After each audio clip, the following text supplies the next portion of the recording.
Amén. Que Dios nos bendiga a todos. Estamos en la hora que hemos pactado. Pueblo de Dios. Shalom, shalom. Botana Nzambe. Nzambe apambola biso. Naibi depuis 0h. Kotaki na première journée na biso ya les jeunes et prière. Alors, tosambeli banda to banda kosambela, tozo continuer kosambela et tolobaki ke na 17h à 18h toko passer message. Nayebi ete yo oyo ozolanda nga, nayebi ete yo oza na ndako, yo oyo oza na réseaux sociaux ya kokotala message ya lelo. Et merci Nzambe mpona kopermettre biso toyebi ete libota na Nzambe ezali lisanga mpo tokoka kolanda oyo eza message ya lelo. Bondela na ngai elongo, ora conmigo. Padre amado, gracias. Gracias por tu bondad y por tu fidelidad. Que como tú, Señor, el Dios que promete y cumple. Señor, gracias.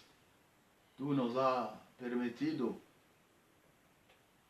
hacer o programar este 3 días de ayuno y oración. Señor, gracias porque desde la medianoche de ayer, tú nos has permitido estar en tu presencia. Y te presento a cada uno de nosotros durante estas 17 horas. Estábamos delante de ti, orando, buscando tu rostro.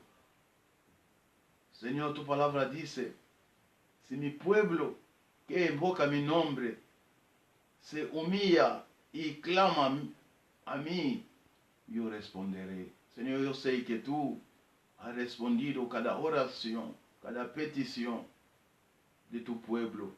Señor, gracias en este momento. Nos queda una hora. Y una hora que hemos dedicado o lo vamos a dedicar en la palabra de Dios. Señor, gracias. Tu palabra es la vida. Encomiendo a cada persona que está conectado para escuchar esa palabra en tus manos, Señor. Tú eres como esa máquina que mueve la tierra, mueve como Él mueve el corazón, Señor. Toca cada corazón, que esa palabra sea como una buena semilla que vaya a caer en esa buena tierra y que producirá mucho o 1000 y 1000. Bendice tu pueblo. Gracias, Padre amado. Y como una sola persona, todos digamos, gracias, Señor Jesús. Amén. Que Dios nos bendiga.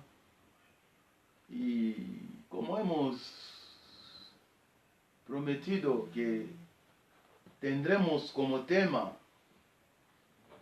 mientras mantengamos nuestros brazos alzados, lograremos vencer la batalla. Estoy diciendo bien, la batalla. Soki to tomboli maboko, tokoki kotombola kotia maboko na biso likolo, ewumela tokolonga etumba oyo. Bien-aimé, nayebi ete banda 0h maboko na biso eza toujours likolo. Banda 0h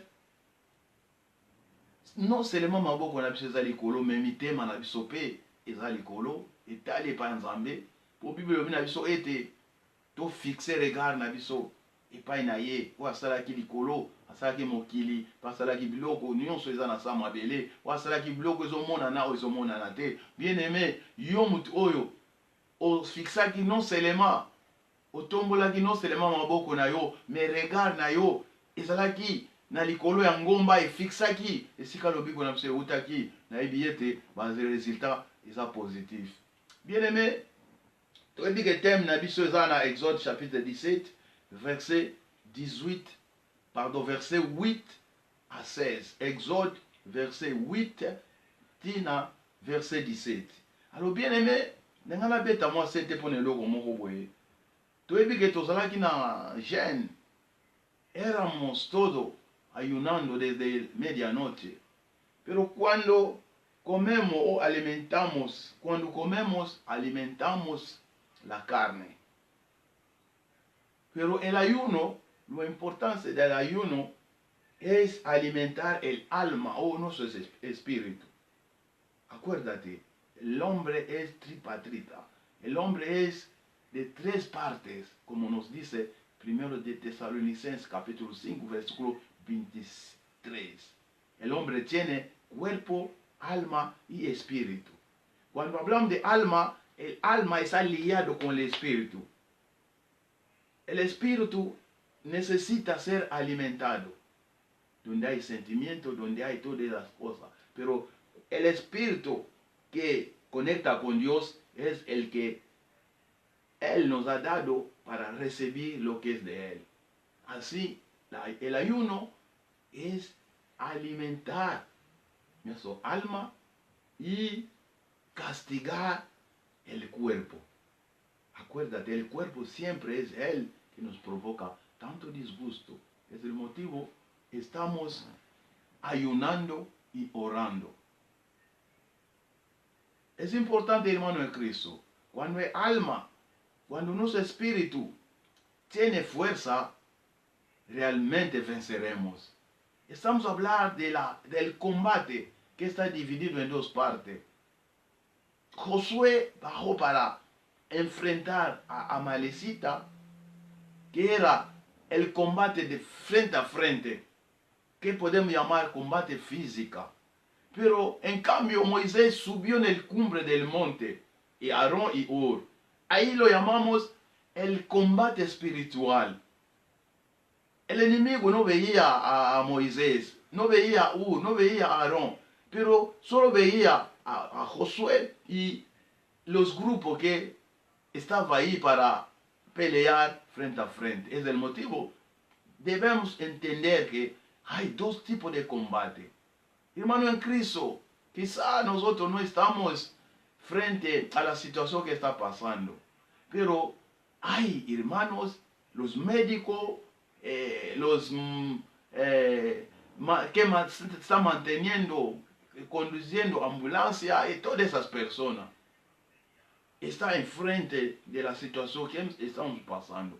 Yo quiero alimentarte en esa palabra de esta tarde, como estamos diciendo, entre tanto, durante el tiempo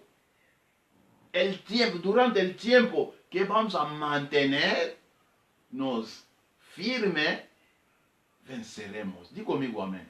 Di conmigo amén, hermano. Luba nanga amén de konanga. Na bia, tango nyonso oyo biso tokokoka kotia maboko na biso likolo e maboko kaka te, tokofixe misu na biso epai ya oyo asalaki mokili oyo, epai oyo elobiko na biso eutaki elonge kozala na ngambo na biso.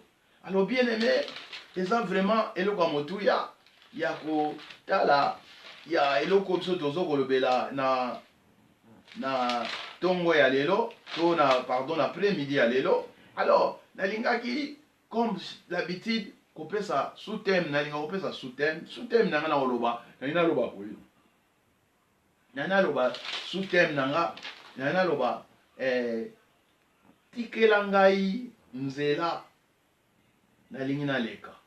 Alors en espagnol tolobi bo, no me corta el paso, déjame avanzar. No me corta el paso, déjame avanzar. Yo quiero progresar, Amalek me impide avanzar. Bien aimé, nayebi ke mutu moko te alingaki lelo azala ndako na fanda, mutu moko te alingaki akangama na ndako, mutu nyonso aza na ba projet, mutu nyonso aza na souci ete projet na ye ekokisama. Bien aimé, entre idée na kokokisama projet, eza na eloko moko eza na kati oyo tobengaka mouvement wana, fo mutu aluka avancer. Mais tango moni ke ennemi aye ko empêcher yo okoka koleka, okoka kokokisa oyo eza projet na yo, na lobi en espagnol, no me corta el paso, déjame avanzar. Na bien koempêche ngai te nga naleka oyo kokanga nga nzela te tikanga na pusana. Bien aimé, eza vraiment eloko motuya eloko tozolobela awa. Alors tolobi na Exode chapitre 17 verset 8 à 16. Hablándolo en castellano, Israel fue súbitamente o de repente atacado por un pueblo feroz. Bien aimé, dans le Bible, Israël brusquement bazalaki attaqué na libota moko o ezalaki libota moko vraiment de brutalité, libota moko o ezalaki méchant, empêché, bien aimé. O salvaje, nde toloba en espagnol, sauvage. Del desierto llamado Amalecita, descendencia de Esaú. Bien aimé, dans Genèse chapitre 36 verset 12, soko yotangi okomona Amalecite. Na olingana tanga yango po tokoka komeka comprendre eloko tozoloba. Voy a leer un poco en Génesis capítulo 32, lee conmigo ese versículo para entender que era Amalecita. Amalecita no era otra persona, era realmente descendiente de Esaú. Descendiente de Esaú. Es el motivo, si nosotros estamos hablando de Israel, estamos hablando de Jacob. Si estamos hablando de Amalecita, estamos hablando de Esaú. O decirte un poco, cuando realmente Dios exalta a Israel, Amalecita viene, o el mundo exalta a Amalecita, como estamos viéndolo. Hoy en día no hay progresión ni espiritual, quizá física, material, todo está estancado. Bien, lee conmigo Génesis capítulo 32,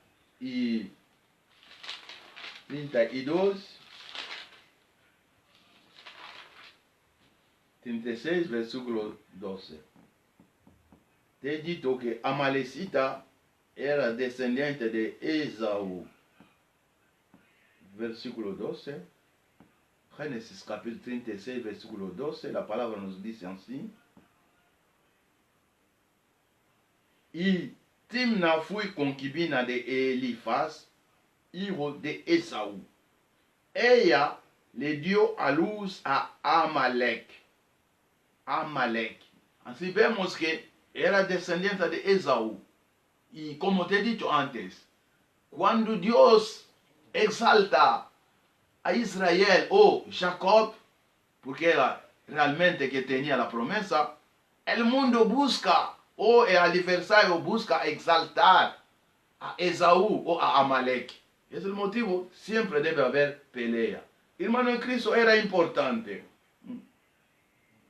Era importante, hermano en Cristo. Y como te he dicho, ese pueblo súbitamente ataca a Israel en el desierto. En el desierto. Como hoy en día, hermano en Cristo, la ferocidad de coronavirus está atacando y destruyendo el mundo. Es igual. No, nadie puede avanzar. Nadie puede avanzar porque todos estamos parados. No hay actividades. Quizá algunos puedan hacer que ir a hacer las cosas, no lo podemos hacer como antes. Estamos estancados, estamos parados, no podemos avanzar. Parece que Amalecita cruza a nuestro paso para impedirnos el paso. Es el motivo, te he dicho, no me corta el paso, déjame avanzar. Queremos avanzar. Hermano en Cristo, si no peleamos, si no combatimos con ese adversario, es difícil de avanzar, porque Él nos ha impedido a pasar, nos ha impedido a avanzar. Y la palabra dice, Moisés escogió a un joven llamado Josué para dirigir el ejército o el grupo que iba a pelear ahí donde había el adversario. la palabra nos enseña, Israel venció gracias a la intervención divina. Di conmigo amén. Hermano en Cristo, esa pelea, quizá los médicos, todo el mundo está intentando parar esa situación. Pero es importante también la intervención de Dios o la intervención divina. Como te he dicho, Josué estaba ahí en el frente del combate, luchando con los amalecitas, con esa gente que apareció de repente para impedir el paso. Pero era importante a Moisés llamar a Josué, esos jóvenes que escogieron varones que podían estar ahí al frente, hermano en Cristo. Damos gracias a Dios como los médicos, como esa gente se mueve. Quizá vemos aquí cada hora o a la noche cómo estamos batiendo las palmas para fortaleciendo, para animar a lo que está enfrente del combate. Y hoy en día es igual espiritualmente. Es importante nosotros también hacer como Moisés y subir en el cumbre del monte para apoyar ese combate, para apoyar esa lucha, para apoyar, para atacar ese adversario feroz que está destruyendo todo lo que está en su paso. Di conmigo amén. Hermano en Cristo, que Dios te bendiga. Tú que desde medianoche está ahí en el pie de cañón, a luchar, a pelear, a levantar tus manos y a mirar hacia donde hay la salvación. Porque no hay otro lugar que podemos venir nuestra salvación. Bien aimé, nazoyebisa yo, nzambe apambola yo, yo mto kotika na prière oyo, yo mto mati na ngomba, yo mto ke kosunga, ete collaboration ezala, ete eloko malamu esalama, po ete bitumba oyo ezobundama. Alors, tant msuba lobi ke bantu bakoti na bandako babomba mime bien aimé kati na ndako esika toza bien aimé maboko na biso elemba te, maboko na biso ezala toujours ya kotombwama, maboko na biso ezala toujours likolo. Bien aimé, tango maboko na biso kozala toujours likolo, bien aimé eza facile te, mais tokoka kotombola maboko po bitumba oyo tokoka kolonga yango. Loba na nga amen. Loba na nga amen bien aimé. Te dicho era importante. Israel venció gracias a la intervención divina. Como te he dicho, no me corta el paso, déjame avanzar. Dilo claramente. Dilo, no me corte el paso, déjame avanzar. Bien aimé, loba yango na makasi, loba. Ne me coupe pas les passages. Laisse-moi avancer. Laisse-moi avancer. Loba yango. Yebisa munguna kokanganga nzela te, tika naleka. Bien aimé na ibi olobi yango. Olobi yango ezala na mutu na yo. Yango ezala libondeli na yo. Yango ezala likanisi na yo. Yango ezala bilei na yo ya tongo. Yango ezala bilei na yo ya midi. Yango ezala bilei no ya pokwa. Bien aimé, Bible elobi to prier sans cesse. To elobi to bondela to tika te. Bien aimé, yango toza na position oyo. Yango tozomona ke tango Moïse naba ndeko bazaki likolo, tango maboko na bango etombwamaki, tango bazaki kobondela balembaki te, li elonga ezaki na ngambo na bango. Alors bien aimé, nayebi ete biso pe toza kati na esika oyo toza kobondela. Yo oza quelque part ozolanda nga, ozobondela yo pe ndeko oyo même tosanganaka na yo te. Bien aimé, bitumba oyo eza ya badénomination te, bitumba oyo eza te nga aza mutu aboye, nga aza mutu aboye, me bitumba oyo eza ya biso bana nzambe. Loba na nga amen esika ozali. Yo mwana nzambe pesa nga amen ya munene. Yo mwana nzambe ozoyoka nga, loba amen place oza. Loba amen, loba gloire à Dieu, loba nzambe azwa lokumu. Oui, loba Dieu soit élevé, loba ete nzambe azala likolo. Bien aimé, chaque fois yozo tombola nzambe likolo, chaque fois yozo bete nzambe azala likolo, toyebi ete monguna azokita. Mais tango yo lobi ete eza normal, eza difficile tokoka kolonga bitumba oyo. Eza vraiment important bien aimé. Yo quiero progresar, mover hacia adelante. La pregunta siempre viene, ¿por qué Amalek solo viene después que Israel saboreó el pan descendiendo del cielo, que es el tipo de recurso divino. Y saboreo el agua de roca, tipo de Espíritu Santo. Eso hablar de capítulo 16 de Éxodo. Amalek viene después que Israel, la palabra dice Israel salió del Egipto, avanzaba para hasta ir a la tierra prometida, pero el Mar Rojo lo impedía. Después de cruzar el Mar Rojo, Israel estaba ya alegre. Andando 3 días, apareció que saltaba agua. Y cuando encontraba el agua, agua era amarga. Y el Señor dijo a Moisés a tirar el palo, que es el símbolo de cruz. Y se endulzaron las aguas. Hermano en Cristo, el Antiguo Testamento está lleno de tipos. Todo lo que podemos hablar son tipos. Pero el antitipo, cuando aparece, o Jesucristo, que es realmente el antitipo, cuando aparece, la gente no le recibe. Pero ellos pensaban en las cosas que veía, que solamente era sombra. Hermano en Cristo, te digo, el pueblo avanzaba alegremente, porque escuchó a Moisés transmitirle los egipcios que vosotros están viendo hoy, nunca más volverá a verlo.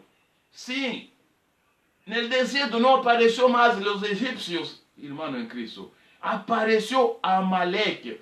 Te digo, Amalek es descendencia de Esaú. Y Israel es Jacob. Y Dios levantó a Israel.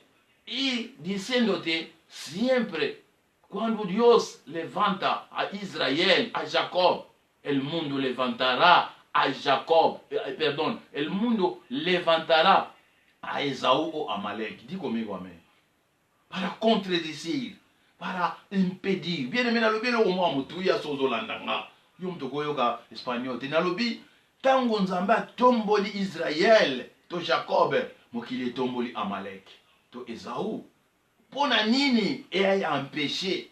Et nalobaki ete tango kaka na kata désert Israël et meki lipa oyo utaki lola to mana nazoba no Exode chapitre 16 to pusani mwa mukene bandeli ya Exode chapitre 17 de 1 à 7 pour 8 places aux anathèmes.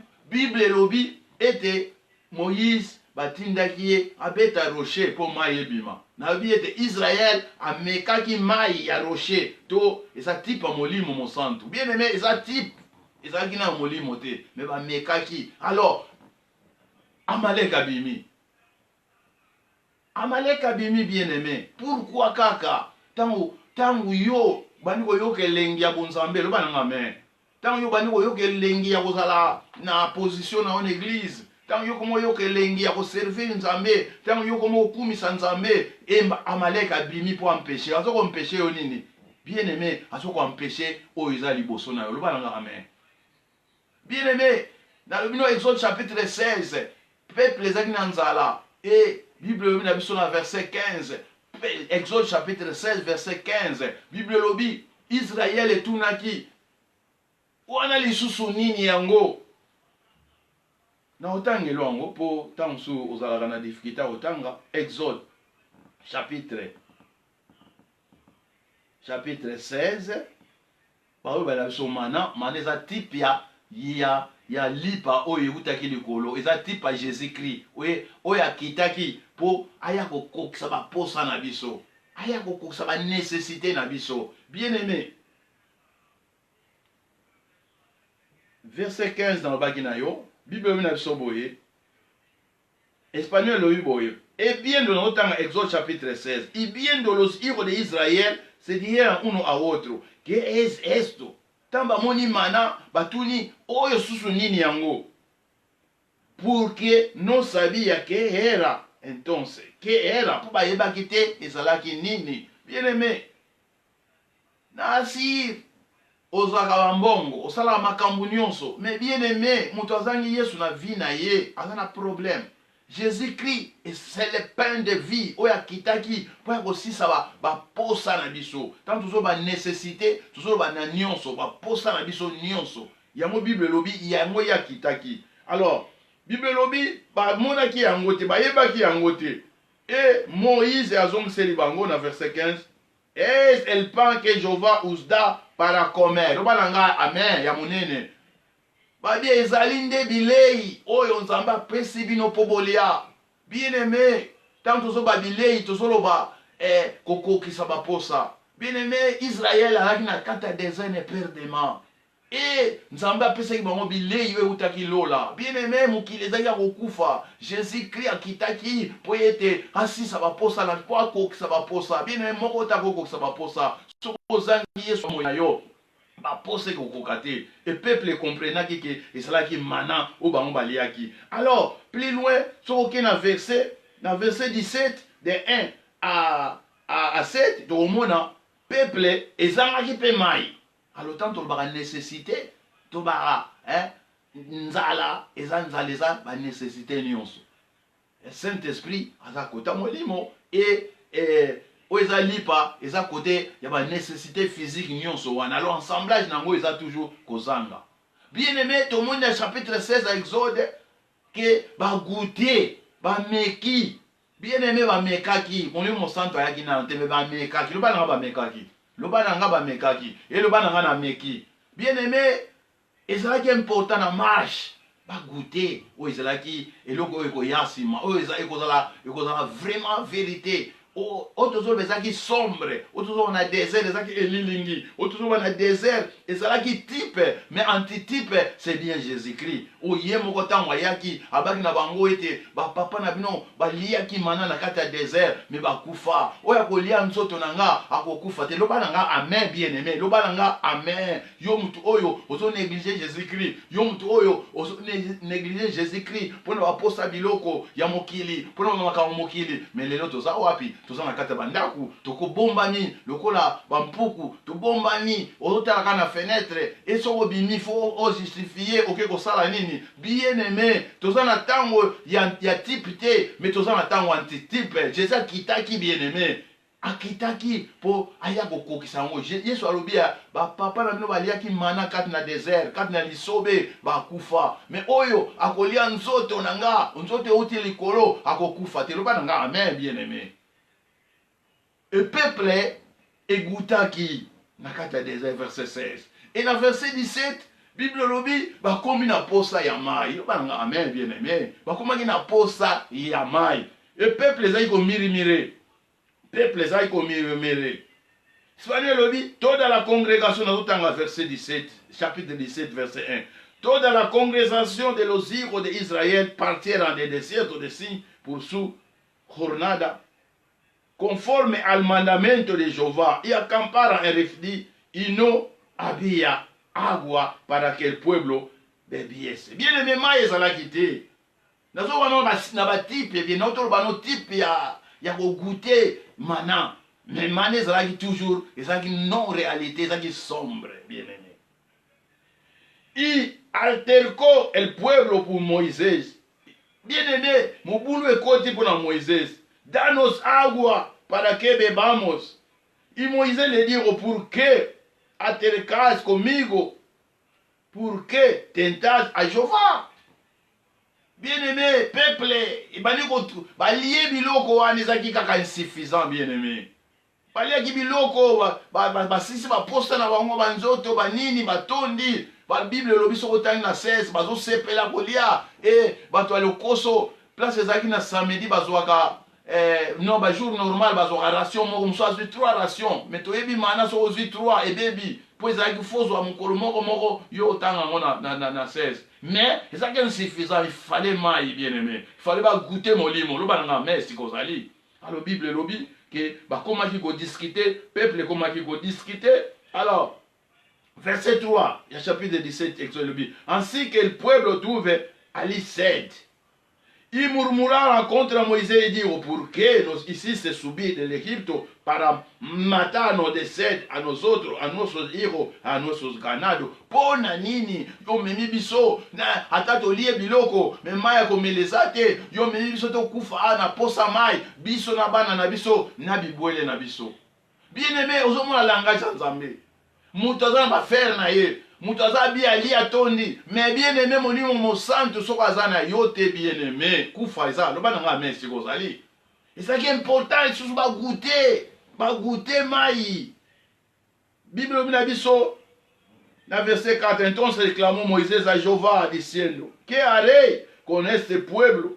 De aquí a un poco me apedreará. Nakosala nini na peuple oyo mukeba koboma nga na mabanga. Bien aimé, tala passe eza na nzela oyo tozokende. Tala passe eza na nzela oyo tozokende. Amalek nano abimite, mais tala ba problème. Bien aimé, nasi lelo tozobeta maboko po ete baminganga bato ebele bango moko bazozwa vraiment ba problème. So biso tozokima, mais bango bazokutana bazosala contact direct wana. Bien aimé, lokola Josué ezalaki un jeune oyo lobi akokumba lingomba pe akokotisa ngo na Kana ayeba déjà comment kokutana na ennemi face à face. Bien aimé, ezalaki important. La Bible lobi la verset 5, Exode 17 verset 5, y Jehová dijo a Moisés: pasa adelante del pueblo y toma contigo de los ancianos de Israel y toma también a tu mano tu barra con que golpease el río y ve. Bien aimé, pusana kende liboso na nzete na wana maboko. Verset 6 elobi, he aquí yo estaré delante de ti, ali sobre el peña de Horeb y golpeará la peña y saldrá de ella agua y beberá el pueblo. Y Moisés lo hizo así en presencia de los ancianos de Israël. Bien aimé, Bible lobi nzamba bina Moïse. Nzete na yo beta kipo maye kabwana. Kende na yango benga peuple na liboso ya rocher bien aimé na simate. Kende na liboso ya rocher banda ko banda otala rocher. Et yo ko beta yango et rocher ko bimsa mai. Bien aimé, toyebi ke Isaïe 53 le bina so Jésus beta maki. Bien aimé, nazo iso ba type, nazo iso a type, antitype, te ba type, typologie. Bible lobi rocher na bina na 1 Corinthiens chapitre 10 verset 4. Bible lobi rocher o ezako landa bango, o ezako metsa bango mai, kombo ya rocher wana Jésus Christ. Loba nanga amen. El roca que seguía a Israel y lo daba a beber agua se llama Cristo. Bien aimé, libanga on ezaki Jésus Christ. Et fimbu ba beta ki libanga wana ezalaki Jésus azwaki fimbu comme Isaïe 53. Image ya Jésus ndenga okufa, image ya Jésus tango okufa molimo mosanto ekoyela biso bien aimé. Ya on a bina yo que Israël egutaki déjà lipa. O ezaki manana désert et Israël emeki mayo ya rocher, o eza symbole à Saint-Esprit et voilà adversaire aye ko empêcher le bana merci causa. Bien aimé, tamusu yo so goûter déjà que Yesu aza malamu, so goûtaki déjà que Yesu eza lipo uti na lola. Tamusu bien aimé, yo so meli mai o uti na rocher symbole à Saint-Esprit, mais Amalek akati nzela na yo bien aimé. Na moi ona zoloba, yebsa Amalek, tikelanga nzela na leka, tikelanga nzela na leka au nom de Jésus. Amalek le mwana nzela ngana leka, Amalek le mwana nzela ngana leka au nom de Jésus. Oh bien-aimé, bien-aimé, kozonga lobo pambate. Nasi ozolanda na réseaux sociaux si koza, soki yo déjà, oso meka déjà mana. Soki yo déjà o meki maya rocher, oza symbole à Saint-Esprit. Mais lelo oyo, ozonga se trouver Amalek abare yo nzela oh. Alléluia. Bien-aimé, Yamona tuni na baki pour que Amalek solo viene después que Israël saboreó o disfrutó del pan, del cielo, del agua, de la roca. Bien aimé pona nini. Ayebi bien aimé. Lobananga yebi sikoza. Pesanga amen munene. Pesanga amen au nom de Jésus. Pesanga amen sikozali. Pesanga amen sikozali. Loba gloire à Dieu. Loba gloire à Dieu. Loba gloire à Dieu. Loba nzambazo lokumu Dieu soit élevé au nom de Jésus. Bien aimé, lelo tovani na bandaku, lelo musala ezaya ko freiner. Eza musala na biso oyo epesa biso lipa. Eza musala oyo molimo. Bien aimé biso batu. Tosalela nzambe toyebi comment kozala vraiment kosalela nzambe ndenge sengeli. Bien aimé yango bitumba oyo Il faut tobunda na Amalek. Bien aimé, Amalek azeli kaka tomeka lipa ya lola. Amalek azeli kaka tomeka mai o ebimaki na rocher. Bible obi rocher wana c'est Christ qui azali kolanda po a pesa bango mai. Tobi mana ezalaki lipa o ezali ko pesa bango. Mais bien aimé, Amalek ayaki po aya ko empêcher peuple oyo. Nde na toloba no. Es la imagen de lo que esperaba ese pueblo más adelante. Era la prueba que ellos no tenían nada a envidiar sus vidas de Egipto. Bien aimé, dans la Bible, esa image ya o ezali kozela peuple oyo na liboso. Bible lobi nzambe ayebisaki peuple oyo na kiti na kobimisa bino na kolibere bino na mabele oyo pona mabino mabele mususu. Mais bien aimé, ya malamu. Alors automatiquement tolobi mabele mabe. Bien aimé, Israël azaki na kata prison, Israël azaki na difficulté. Kwa kazali ko sa misala mazaki esclave. Bien aimé, nzamba yaki po alongola bango et po mema bango. Et ko mema bango il faut yé azala na bango na nzela. Bien aimé, yango tomoni ke alaxe bango babiloko oyo. No tenía nada a envidiar sus vidas d'Égypte. Bien aimé, yo mutozo ozo kansaka vina yo oya eleki. Bien aimé, ozo kansa passé na yo. Bien aimé, passé na yo. Soki zo pesa yo eloko te, zo pesa leçon te. Pourquoi kokanisa yango? Soki ozo kanisa yango, kanisa yango mpona bolamu. Loba oui, na ninga za na via malamu. Oui, bien aimé, totala ka rétroviseur po totala na sima, mais non po tozonga na sima. Loba nanga amen. Bien aimé, tout le monde image ya mana, tout le monde image ya rocher ou beta maki Christ rocher wane beta maki fimbu et ça na Isaïe 53 nika maki a tout maki. Bien aimé, na solo banana ba type a beta maki. Alors image wana soki Christ a beta mite. Bien aimé, moli mo santu jamais kozala. Bien aimé, ba disciple wa yekola kina Yesu ba fanda kina ye ba sala ki makambo nyonso. Mais comme molimo ezalaki te Bible lobi ete bomitungisa te na ndako ya papa bisika biza ebele na ke na ndako ya papa kobongisela bino esika soki nabongisi yango na kozonga esika oyo bino kozala nga na kozala na kotika bino orphelin te na kotindela bino mosungi mosusu ntango ya koya akorapele bino. Bien aimé, il fallait Christ akufa. Bible lobi na biso na Jean chapitre 16 verset 7. Bible lobi eza avantage ngana kende so ngana keite molimo koya te yango moni. Bien aimé, eza avantage ngana beta mafimbu, eza avantage ngaba blessé nga, eza avantage ngana kufa pote molimo santo aya loba nanga amen.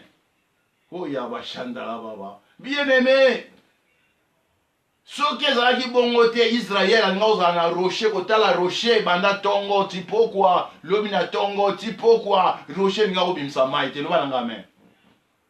Bien aimé, soki Christ abetamaki te, soki Christ atutamaki te Israël lobi atutamaki pona biso azokaki yina mapipi na ye yango nde biso tobikisami na bablessure na ye yango nde biso tobikisami. Bien aimé, lelo tokoki koloba ete molimo tambola na nga, molimo osala na nga po ete Jésus azalaki blessé loba na nga amen.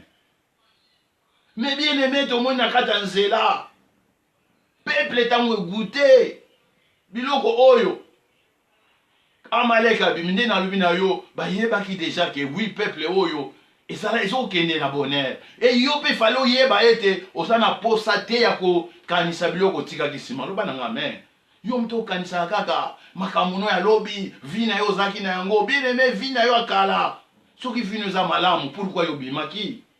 Bien aimé, il faut totala liboso, il faut totala na oyo azomema biso na gloire, il faut totala et Amalek abimaki po aya kokroise ayaki po akokrase.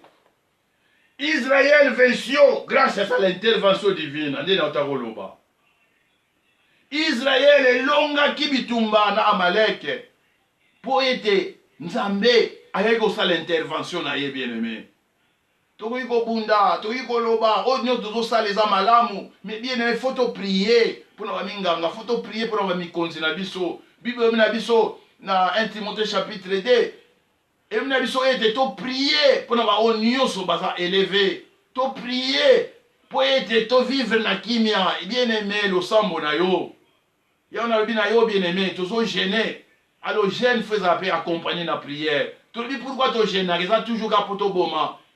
Cher nabiso, pour te alimenter âme nabiso bien-aimé. Yango moni, depuis 0 heure, yom to kota ki nabiso. Yom tu oyo kota ki nabiso. Alors, bien-aimé, yom pe mutu o kota ki te lugo o kota. Alors, à chaque fois, comme enseignant, nous avons la tentation, il y a Jésus-Christ. Tout ça, a 3 types de tentation. 3 types de tentation. Il y a les bosso, il y a la tentation, il y a dépendance. Il y a Alialipa, il y a Mibale, Ezali, il y a tentation, il y a mondalité. Oyo, Eza Makambo, il y a Mokili, 3e tentation, et ça, tentation spirituelle. Alors, bien aimé, ils sont gênés. Alors, la première tentation, et c'est là qu'il va appeler ça qui est lipa. Libanga comme ça, on lipa. N'a bien sa dépendance, il y a obéissance. Bien aimé, ce qui Jésus a joué qui libanga comme si on lipa, a bimi la dépendance. Le bananga, mais. Diable a un adversaire à Yebaki. Aïcha le bien, nous devons vivre na reliate, à vivre à boyi ko dépendre na o satan zotinda ye. Ya on doit à obéissance, bien aimé, na sont jeunes et ça pour nous alimenter âme na yo.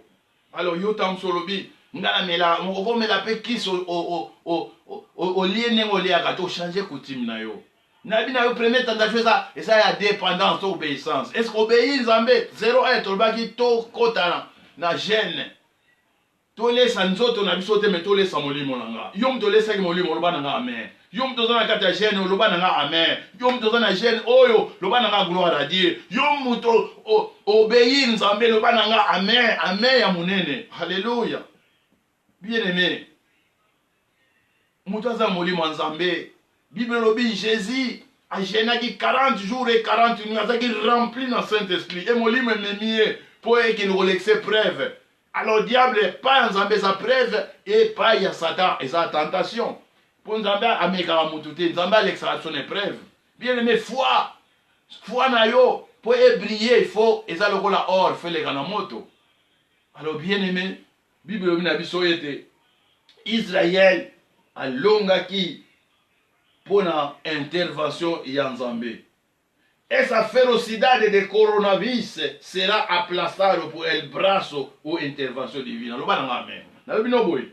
Ngabia brital oyo to virus oyo oza très dangereux. E kolongama na nguya ya Nzambe. Bien aimé na nguya ya Nzambe, bien aimé. Tobo ite munga ngazo sala. Bien aimé munga ngaza wana toujours po akwa kosunga. Mais la Bible n'a pas été ceux qui m'ont conservé, abi oui, n'a pas non. Bien aimé, même maladie oyo. Bible n'a pas été Lazare. Bah voyez ça, Jésus que Lazare a tombé là. Et Jésus a été maladie oyo, ça maladie a koufa. Te loba nanga amen. Bien aimé, n'a évité son maladie ni neza. On s'attend déjà. Bien aimé, dans son loba non nom de Jésus. N'a pas yo maladie oyo, ça n'a maladie a koufa. Te loba nanga amen. Bien aimé, mutala loba suka et ça qui Yesu. Yesu alingaki. Kotalisa libota wana pe kotalisa biso ete maladie eza eloko moko kolobate. Bien aimé infection eza eloko kolobate. Bien aimé Jésus-Christ c'est le serpent des reins. Jésus-Christ aza serpent des reins. Jésus-Christ aza remède. Jésus-Christ aza kisi. Jésus-Christ aza anti. Jésus-Christ aza anti. Bien aimé. Naïbi ete osala ndanga. Alors bien aimé, c'est vraiment important de soloba.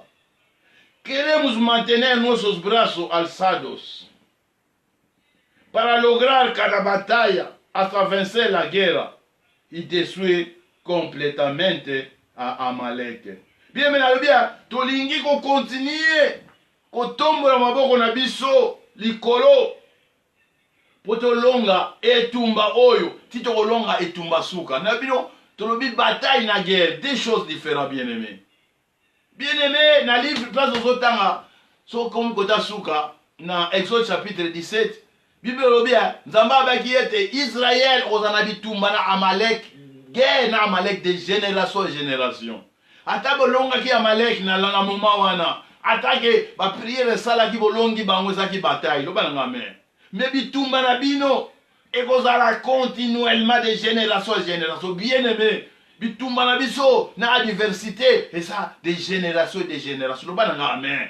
Mais na ebiso na rassuré yo. Tozo longa bataille oyo bien aimé. Mais tant to longa bataille oyo, kokitsama maboko te, oloba yete coronavirus eleki na gatiki na nga bien aimé. Yo mto koti na ndaku, yo mto linga kokene musala, yo mto osala ka vino normal. Mais lolo osala yango te, bien aimé. Nzamba pesi opportunité ya kolonga bataille oyo, mais bitumba ekozala toujours ya ko continuer. Loba nga amen. Bien aimé. Tango Nzamba tomboli Israël, mokili tomboli Amalek. Bien-aimé, tango Nzambe a tomboli Jacob, mokili elobi Esaú, yo sala busoto, sala makambo ya mabe bien-aimé. Et Bible lobi ete Amalek abimaki po ya kompêcher marche ya Israël. Bien-aimé, eza motu ya makamtozolo baawa. Tanto solo va alzar el brazo, alzar la mano significa desafiar. Na bina yo soto tomboli maboko Bible zo ye kusabiso lingolo ba ko défier. Bien, tokende na Bible na bi ke lelo to ba parti to continuer bien aimé. To ça toujours na to tikali na 2 jours ya jeûne oyo. Tokei na Esaïe chapitre 10. Esaïe chapitre 10. Tant so tomboli maboko. Ozoye bate, pourquoi to tomboli maboko, bien aimé? Esaïe chapitre 10, verset 32. Bible ozoye kusabi soboye. Ko tombola maboko elingolo bani. Elingolo ba. Aon viendra dia, quando reposará un ordre, alzará su mano al monte de la ira de Sion, al collado de Jérusalem. Bien aimé, kotonga maboko Bible to kusabiso eza ko défier. Bien aimé, tutomboli maboko na symbole ya défi. Loba nanga na défier. Loba nanga na sali défi. Loba nanga esikoza. Tozo sala défi. Loba nanga tozo sala défi na pandemia oyo, to pandémie oyo, tozo sala défi na épidémie oyo, oye panzani lokola ba amalesite na ngomba. Bien aimé, tozo loba to tomboli maboko na ebiso Esaïe chapitre 10 verset 32. Bible lobi alza la mano significa desafiar. Bien aimé, tozo sala défi na Amalek, tozo tombola maboko na Moïse, tozo sala défi na Amalek, tozo sala défi na Amalek. Bien aimé, défi elingoloba tozo telemela o nyonso mabe. Bien aimé, yo oza mwana Nzambe, yo mto kota ki banda 0R na programme oyo. Bien aimé, tozo sala défi. Bien aimé, ko sala défi faut ko zala sir. Bien aimé, oyo Amalek asali biso ya kobare biso nzela eza défi. Bien aimé, eza défi. Bien aimé, po Bible ezoba na biso ya Nzambe abia otelemeli nga nde Nzambe. Bien aimé, peuple ezokende yo yo kotelemela yango ekontinue te. Qui est-il grande montagne qui sera aplanie? Bible ezoba na biso ete na 1 Samuel chapitre 17 ezaki ne ngambe moko boye otobengi Goliath, eza image ya Satan. Abimaki atiki basoda na bango e akiti na se. Po Bible lobi ete na ngambo moko ezaki na basoda ya Israël e na ngambo mosusu ezaki na Bafilister. Bible lobi akitaki azaki sir na taille na ye, azaki sir na kiengambe na ye, abaki bobimisa motu, adefiaki peuple ya Nzambe, bobimisa motu. Soki tanto kobunda oyo akoganye akozwaka mosu na esclavagisme. Bible lobi Israël etalaki engambe wana, etalaki taille ya motu wana, bango nyonso batiaki mitu na se. Bien aimé, ta mosusu yo otie mutu na se po na ngambe moko oyo tobengi coronavirus abimeli biso liboso. Bien aimé, adefie biso, adefie bamisala, adefie l'église, adefie makambo nyonso, adefie projet, adefie progression. Bien aimé, Azo défier biso Goliath. A défier biso, bien-aimé. A défier biso, bien-aimé. Bible lobi na Saoul azaki paniqué. Paniqué totalement. Paniqué. Mais balobi na biso, loba nanga ezaki na moto moko. Loba nanga ezaki na moto moko. Ezaki na elenge moko. O Bible zobenga David. Oyo na 1 Samuel chapitre 16. Azalaki na mafuta. Baotiaki mafuta. Loba nanga esikoza nazala mafuta. Loba nanga nazala mafuta. Bien-aimé. Okoki ko défier Satan te so ozala mafuta te, bien-aimé. Oko défier Satan te so mafuta na yo ekauka, bien-aimé. Et Bible lobi dans 1 Samuel chapitre 16. Tango Samuel akende ko wendre David. Et awenderaki Saoul neloko moko ya elemba, mais David bazaba awenderaki na corne, bien-aimé. Force ezalaki. Et tango David azali kozwa mafuta na mutuna mafuta mbala moko molimo elongwaki pa Saoul. Bien-aimé, tango su yoza Saoul, tango su yoza na mafuta na comportement oza nango mafuta ekauka, na forme no kopense mafuta ekauka, na forme no koagir mafuta ekauka. Mais nazoyebisa yo lelo, nazoyebisa na moment oyo, bien-aimé, nzambe apesi opportunité tozala na mafuta po toko kobanga te. Bible lobi bango tu bazaki kao, mais un jeune wazaki na mafuta, oyo azaki na mafuta adesafiaki Goliath. Bible lobi na biso na Esaïe 61.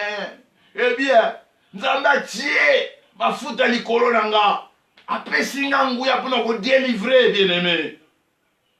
Bien-aimé, David ayaki kokuta bato nyonso panike. Atunaki nini ezoleka. Bato balobi non.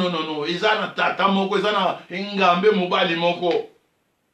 Azoluka bundami mutu azate. Bien-aimé, tamsu yo opère d'espoir esika ozali. Olobi ete maladie oyo, épidémie oyo désafie biso. Épidémie oyo efanisi mokili. Épidémie oyo etie mokili kao. Épidémie oyo ezoko empêcher bavion emata. Épidémie oyo ekangisi ba frontière. Épidémie oyo, bien-aimé, et désafier mutu nyonso. Mais bien-aimé, loba nanga naza na mafuta. Loba naza na mafuta. Bien-aimé, ko ignorer loba naza na mafuta. Yana zobino kotombo na maboko eza image ya défi. Eza image ya défi. Bien-aimé, tosali défi na anniversaire oyo afanisi mokili atie mokili kao. Tosali na ye défi.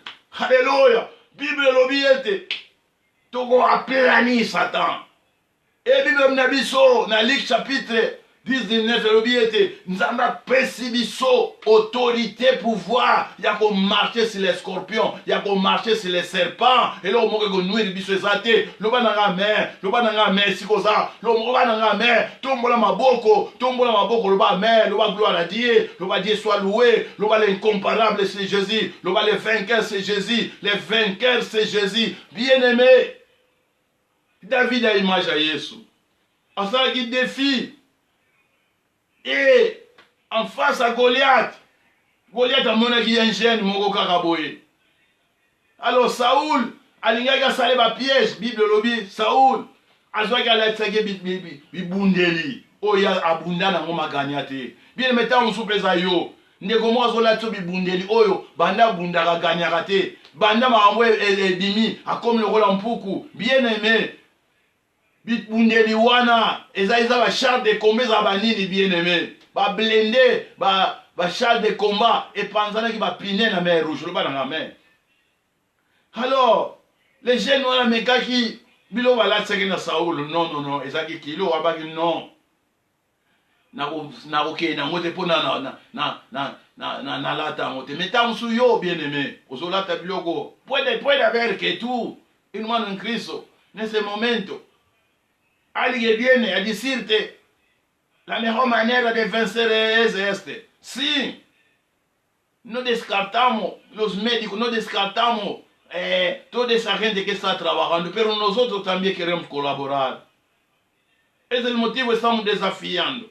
Es el motivo que queremos desafiar. Es el motivo que estamos levantando las manos. Es el motivo que queremos mantener nuestras manos levantadas, alzadas, Señor. Ah, Señor. Bien-aimé, Bible lobi ete David alongolaki yango et confiaki na bibundeli na ye. Bien aimé, confie na bibundeli ya Nzambe. Confie yango, confie na bibundeli ya Nzambe. Efesiens zoloba ete bapesi biso ba arme oyo biso tokoki kobunda na yango, bien aimé. David avançaki devant adversaire na ye. Adversaire na ye azokomona ye neti mwana moko moke. Abi o tala mwana wa moke. Azoya pa na ngai na mabanga na lance. Na koboma ye na zwa nzoto ne na pesa mwe pa banyama balia yango na bandeke.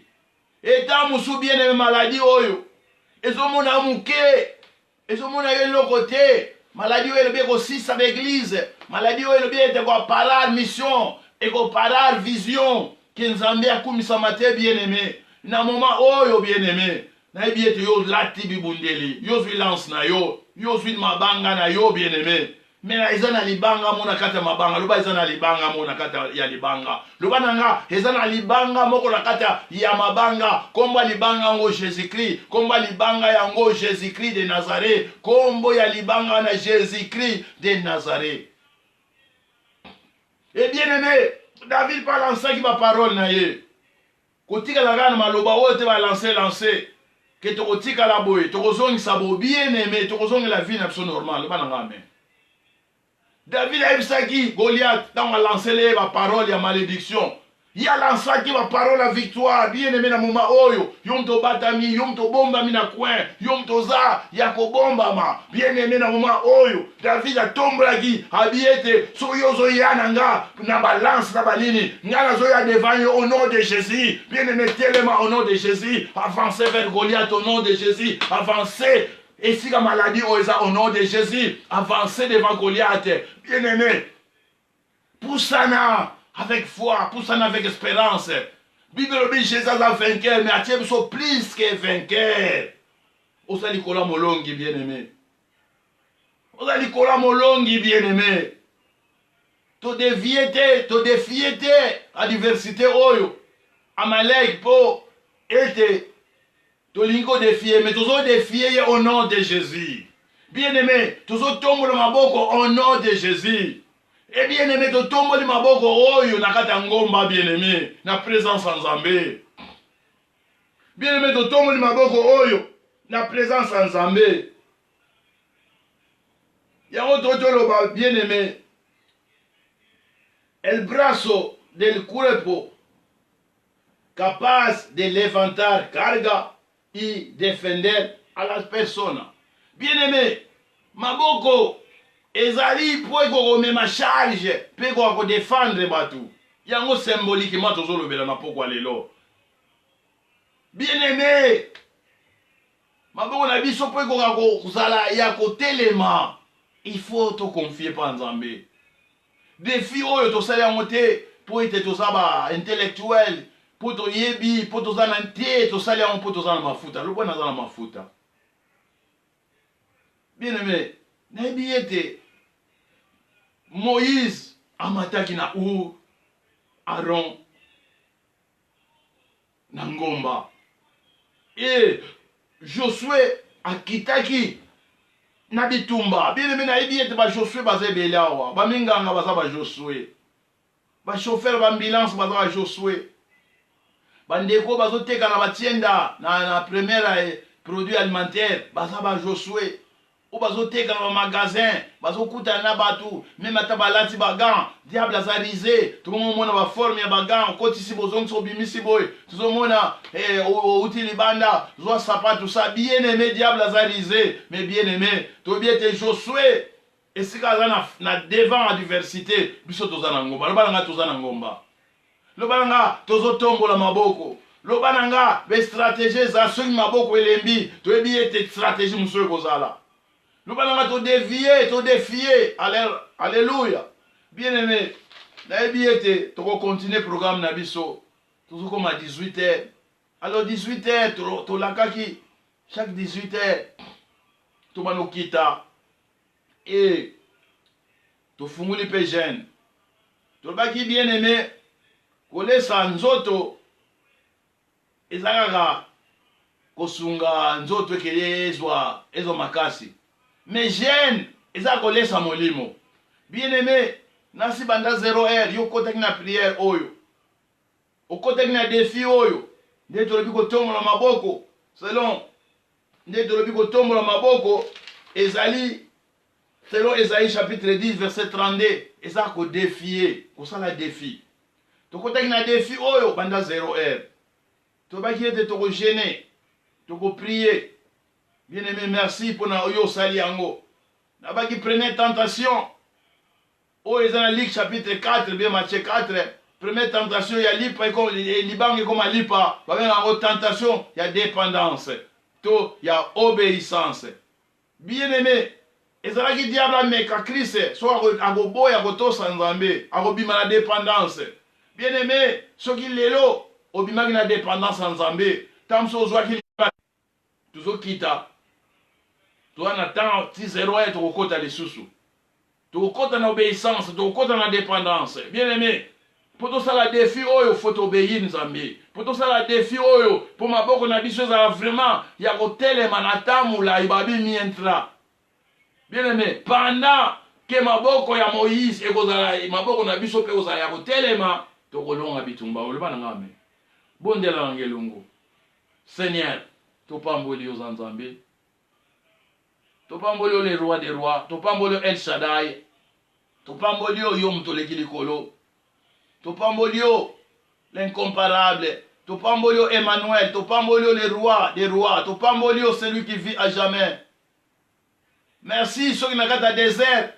Il y a type, il y a rocher. Il y a type, il y a maï, oebimaki, na rocher. Il y a type, il y a mana. Et il y a type, il y a nzete. Obaboakaki, kadna ma yamara. Et Yahweh. Na ebiete, yozana biso longo. Nayebi ete yoso kufaki deja. Nayebi ete de asuba beta ki ofimbu. Nayebi ete rocher se bimisaki mai. Seigneur, pesa biso makasi. Talisa biso Nzambe nzela ya victoire. Olangaki biso ete nous sommes plus que vainqueurs. Yo longaki po comme ça biso ba véritable balongi. Soki yozaki champion biso ba champion des champions. Seigneur, merci pour notre nyonso. Oya tomboli maboko ne likolo, oya kote na défi oyo. Seigneur merci Nzambe, oya désafier Goliath. Seigneur merci Nzambe, oya longoli maloba ya nkele ya Goliath. Azongisi yango esike utaki bien-aimé. Oh Père zana kobanga Seigneur, sala yete alongola maloba wana kobanga tia maloba ya victoire. Pambola mwana moko na moko, oya kotaki kade na jeune oyo, pambola mwana moko na moko pe oya kotite, oya kokota Seigneur na biete jeune. Oh, tentation il y a dépendance, il y a obéissance. Et là, ça ça la bimisa biso na dépendance, comme ça soit indépendant, comme ça soit désobéissant. Pambola église na yo, pambola bande konyo so banda ko sika baza, même baza na Afrique, o baza na musiko balandi, maloba oyo, tikete maloba oyo sala comme ça bango balongi. Tikote maloba oyo comme ça bango ba David o alonga ki Goliath. Tikote maloba oyo elongola bango misu ya bomoto. Il y a comme un géant, mais comme ça, on a mis son molimo, pour voir qu'on a David, par exemple, on a Goliath, le gars la moto à Copola. Oui, tout ce qui est en haut, il y a un non. Et nous qui t'abisso, qui t'anabisso, c'est ne bloco togolia, et ça la biso ma bête, bloco togolia, Seigneur. Et donc ça m'a cassé les pieds dans les autres nabisso, so yo permettre les biso to ko lendi sa molimo nabisso, to lendi sa âme nabisso, Seigneur, ce que to linto qui t'a poto le baki yango, pambola biso na temps, to za na wa pause. Bimisa biso na distraction na 0 tant to kokota na deuxième journée na biso na yebi to kozala na biso oui oza Nzambe oza molongi na kombo na Yesu lokola moto moko biso nyonso peuple de Dieu to tomboli mingongo na biso to lobi victoire au nom de Jésus. Amen. Kolo pambola biso.